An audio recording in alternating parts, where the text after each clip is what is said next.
Naresh, great to see you again. It's been, I think, about 3 years since we last caught up. How are you? Oh, good to be back here, Tim. And yeah, 3 years just flew by. Doing good. Was in the States for a while and back in my homeland. I'm in Chennai, India right now. You've been pretty busy since we last caught up. We're here to talk about Freedom Seat, your film that's just come out. It's absolutely amazing. I've watched it a couple of times now. Oh, Features obviously yourself and your bike, your tandem bike, Kindness, and yeah. a journey you took in 2019, rode from Chennai all the way to Hamburg in Germany.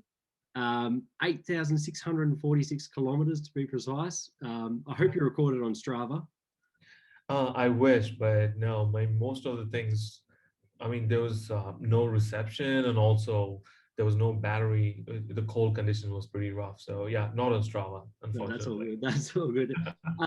Before we get stuck into the film, Naresh, I thought just for anyone, we know you pretty well, but for anyone that hasn't come across you before, do you want to give us a quick background?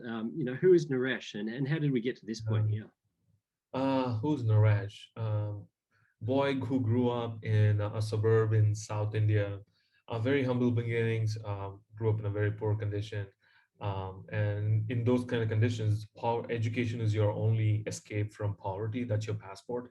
So worked pretty hard, studied hard, ended up becoming an engineer, securing a scholarship, and then worked for a bunch of IT companies that eventually took me to the Silicon Valley in California. Just like everyone, got tired of it one day, just quit my job, packed my bags, took care of all the family responsibilities, just hit the road to see what's out there besides just beating the keyboards on the computer. And yeah, been on the road for the last 6 years. Found this joy of ultra endurance sports, be it running and cycling, and that helped me to find a purpose, and I was able to connect my passion for sports and my purpose, which is helping people stuck in human trafficking. So yeah, 6 years just flew by ever since I hit the road, and the best decision I've ever made. So yeah, that's pretty much who Naresh is at this point. Yeah, you've covered some territory in that time. We've heard about a lot of your journeys. For those who haven't, make sure you give Naresh a follow. We'll put the details in there, and you can see what he's been up to over those 6 years. But when we last caught up, this journey was just in its very early days. It was just a discussion at that point, I suppose. How did you go about planning this?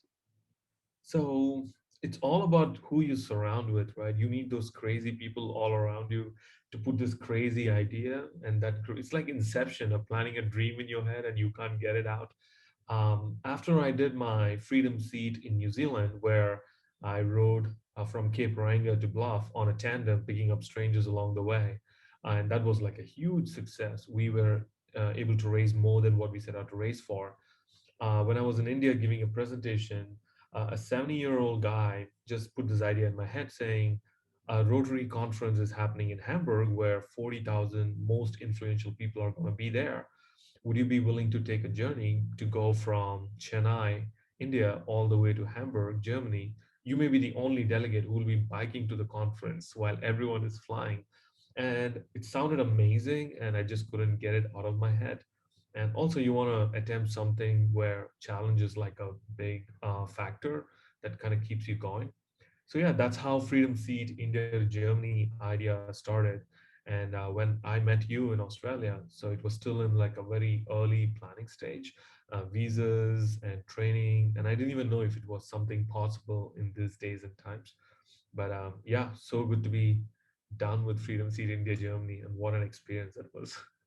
Yeah, it's such an incredible concept to have people just ride with you for a part of the journey there, and it's absolutely brilliant because obviously you get to talk to them about the atrocities of human trafficking and giving them in-depth detail into to what goes on there and how they can, take the next steps to Yeah. eliminate this.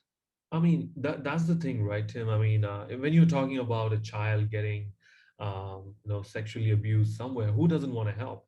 But also, you learn that opening someone's wallet is easy, but opening someone's heart is pretty hard. So when I ran across New Zealand on the TRR 1 year, the narrative was more like, oh, someone is doing it, let's help.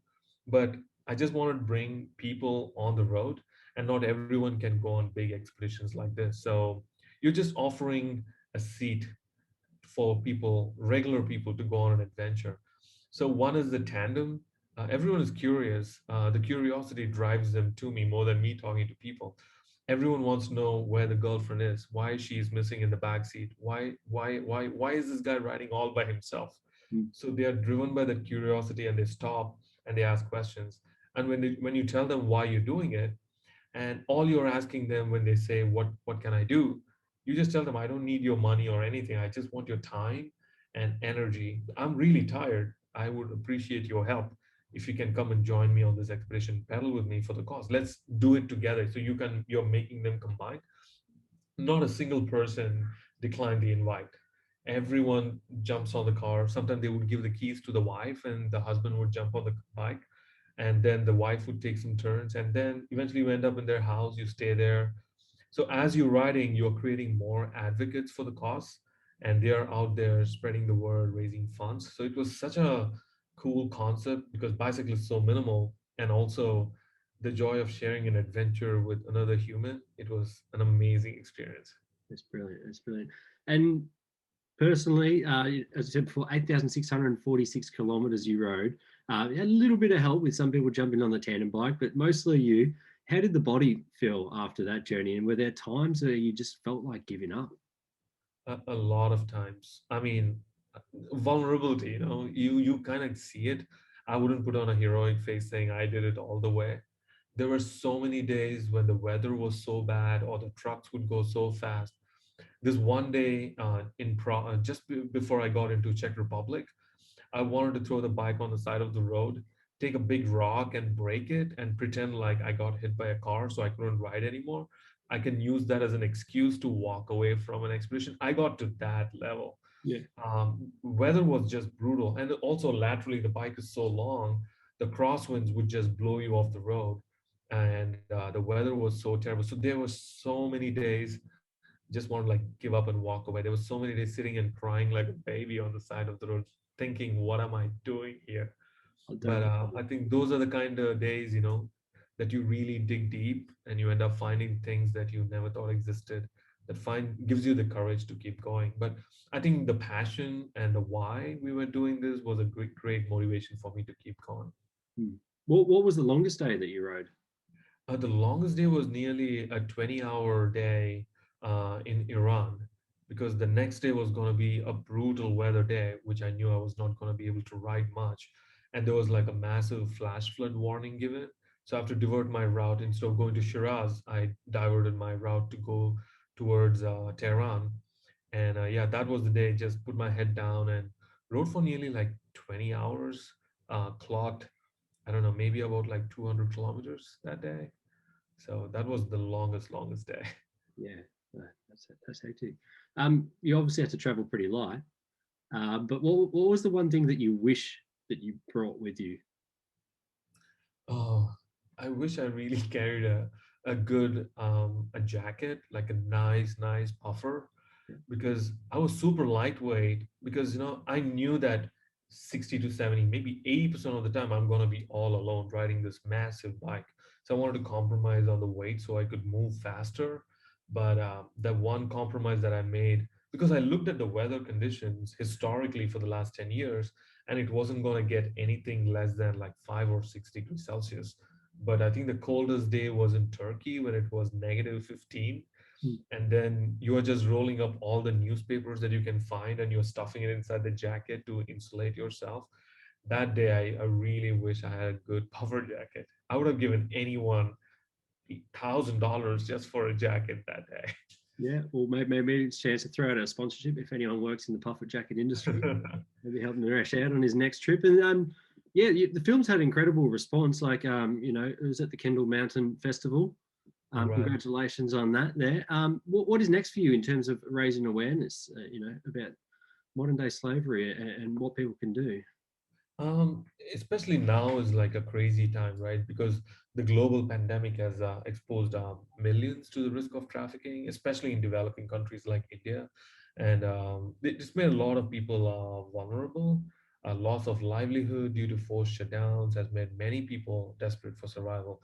So this makes it perfect for perpetrators to prey on the vulnerable people, especially women and children. So people who are watching it, I would encourage them to partner with their local charity organizations. Just Google human trafficking organizations in your neighborhood, because right now funds are the most required item to take care of all this stuff. And the most other thing is like the consumption, right? Just be very careful and conscious about what you are putting in your body and or on yourself, be it food and clothes and anything you consume. Just make sure that it's been like fair trade certified, or the product that you're consuming is sustainably made, both environmental and human wise. So yeah, but I would say definitely partner with local organizations, or people can reach out to me through freedomseed.org and help out, or I can help them out as well. Thanks, Naresh. And look, it might be a bit hard to say, but yeah, it was great seeing you 3 years ago in Australia. Any plans to visit us again? Yeah, I mean, as soon as borders open up, because last year I was going to be in New Zealand and then a quick trip to Australia. At this point, just following all the pandemic rules and staying on board. I don't know, maybe, a Freedom Seat Australia, but to Sydney again on the Indie Pack, but with a lot of people. That's definitely in the books. Just have to wait and see how it goes down. Awesome. Can't wait for that when that happens. It's been great talking with you, Naresh, and you look well. Um, who would have Yeah. thought you've done so many journeys? Like, yeah, you're still looking as young as ever.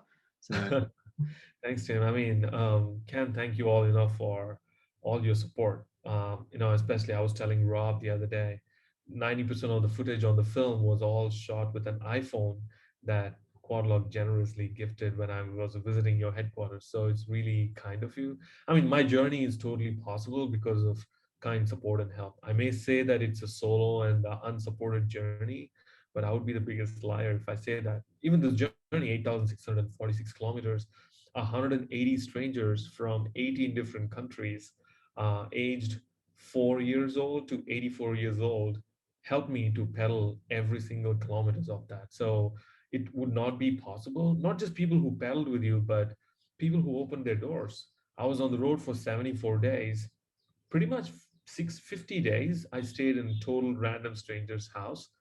And one big lesson that I learned on this mission was language is never a barrier for human connection, Tim. Besides India, none of the country that I went through, I spoke the language. But people see you that, okay, we are Homo sapiens. He's a human. He's doing something. I'm going to help him, even if it's offering an ice cold water or giving a bed for the night or giving some shower.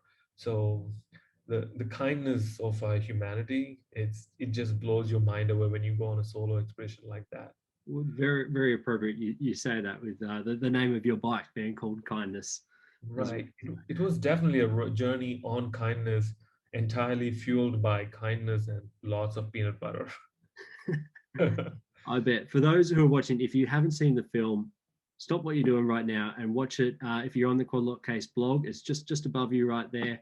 If you're watching this on YouTube, go to quadlockcase.net and you'll find the links there. It's incredible. Naresh, it's been wonderful to see you again, and I can't wait to actually see you in person. Yeah, so good to see you, Tim. Thanks so much for your support and having me here. Thanks for promoting the film. Appreciate No, it. no worries. We'll catch up soon, Naresh. Thank you.